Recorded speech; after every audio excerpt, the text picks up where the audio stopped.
I think Adam Gase is coach of the year. Dolphins started off as 1-4, and me, just like everybody else, was ready to write them off and say, put the year in the books, fight for a high draft pick. Let's just tank. Let's get a high draft pick. It's over. But Adam Gase stayed resilient, and Adam Gase said, and they've quoted him, and he said, and even Clyde Christensen said today, that it doesn't matter if they get destroyed or if they destroy a team, that on Monday at 12 p.m. in the morning, Monday, it starts over. They're 0-0. And I fucking love that. As a Dolphins fan, I have dealt with, and you guys have dealt with as well, a lot of shitty things. We have been dealt a shitty hand for so long. And finally, we have a coach we can love. We have a couple coaches. Darren Rizzi, the energetic guy on the sidelines. Vance Joseph, the guy who really just shakes his head every time a dumb play is made by his defense. You got Clyde Christensen, that even if you don't see him, he'll talk, and he has such a knowledge about the game that shit, I wouldn't be surprised if Clyde was a head coach for a team by Black Monday, that someone tries to hire him after the season. Same thing with Vance Joseph. You might need to get a couple more years under their belt, but these are just smart guys. And then you bring in Adam Gase, who is of the no-nonsense mindset. He cut Leon Orr in the middle of practice. He said, I need players who are here to win. And cut him in the middle of practice. He has kept Deion Jordan on the non-injury football list the entire year and didn't take him off. Not because he wasn't wanting to play football, but because he felt like he wasn't ready. Even though people were bothering him, wanting him, the media, put Deion Jordan on the field, we want to see him play. It didn't matter. Adam Gase didn't care. He was going to run his team how he wanted to run it. And despite what you think, Adam Gase has control of this roster. The 53-man roster isn't decided by Tannenbaum. It's not decided by Greer. It's not decided by Stephen Ross. It's decided by Adam Gase. And I love it. He is the Dolphins' Bill Belichick. And that's a high praise to have, but he is. He embodies the culture of the Patriots to a losing franchise. As of late, in the 80s and below that, the 60s, 70s, 80s, and a little bit into the 90s and the early 2000s, they were a winning football team. You had Dan Marino. You had the name everyone knows him, Bob Greasy. You had Larry Zonka. And those are the names that when you say Dolphins, people think, oh, Dan Marino, Don Shula, Larry Zonka. So with that, you inherit a team who's been losing for so long. Those names are gone. Dan Marino doesn't play anymore. Zach Thomas, Jason Taylor, Sam Madison, gone. Larry Zonka, gone. You inherit a team with a losing mentality. They just came off of a 6-10 season, fired their head coach mid-year, had interim head coach who Dan Campbell, who everyone liked, and Stephen Ross said no. I interviewed this guy, and I really fucking like him. And I don't care what anybody says, he is going to be the next great coach of the Dolphins. And I know I said that about Joe Philbin, talking as Stephen Ross. I never said that about Joe Philbin. But thinking of Stephen Ross, you have to think that he might have been like, I know I said that about Joe Philbin. Well, I'm telling you guys, this guy's the coach. And if you follow my Twitter, you really should follow my Twitter. Link down below in the description. You got to follow my Twitter because I put a lot of stupid shit on there, but it's pretty entertaining. And I talk a lot of football on my Twitter.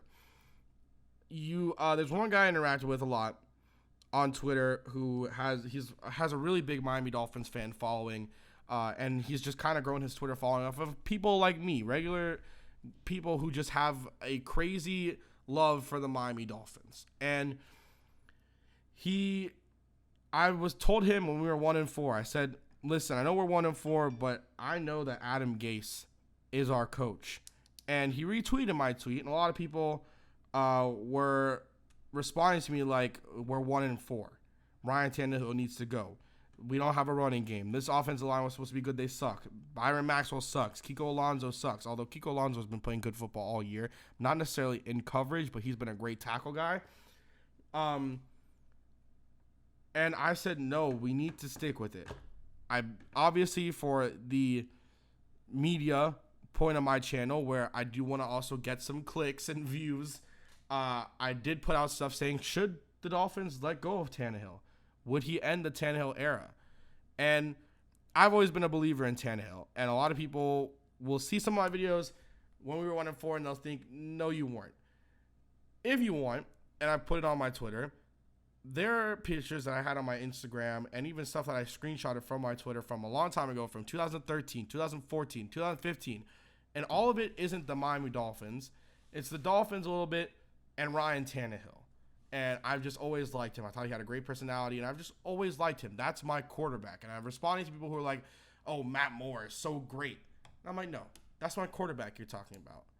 So they were saying to trade him, get Jay Cutler, which was a horrible idea. Whoever the fuck mentioned that is stupid as hell.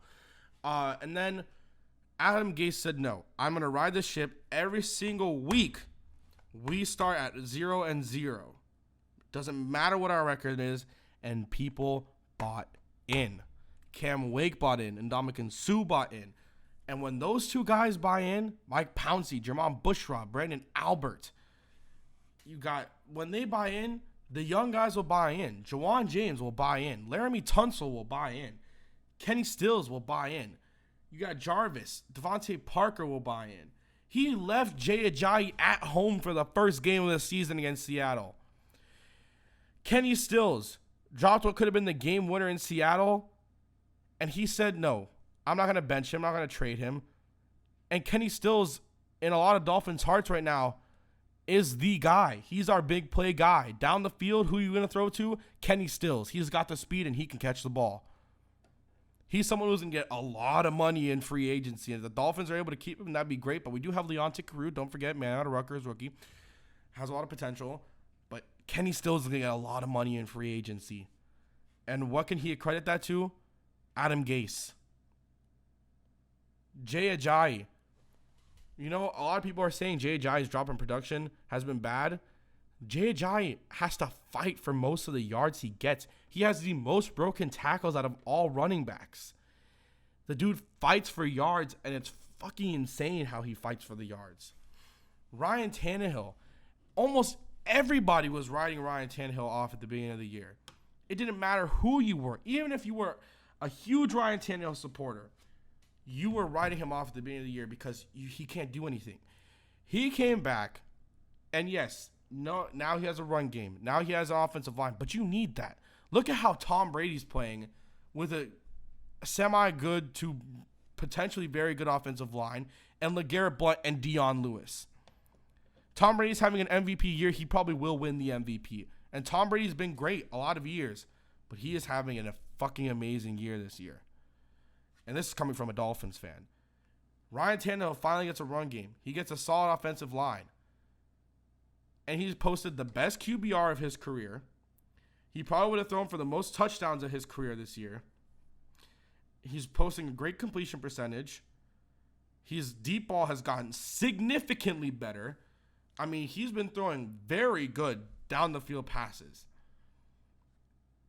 And ever since they were 1-4, who's been one of those leaders on the team that also bought in? Ryan Tannehill. When it comes to the quarterback position, that also means a lot. And he's been playing better. And he is the franchise QB. And I believe he can be even better than what he is now, obviously. But he can get much, much better under Adam Gase. And Ndamukong Suh doesn't show in the stats. But he has, last year, he was great. I mean, he was amazing last year. Phenomenal. And a lot of people were like, oh, we waste a lot of money. Look at his stats. He doesn't get a lot of sacks. But that's not what they brought Ndamukong Suh in there for. They brought Ndamukong Suh to be a disruptor on that defensive line because that's what he gets paid for. That's what D linemen get paid for. D linemen don't get a lot of sacks. They run stop. They can rush the quarterback if they need to. And if they need to, they will. But they run stop.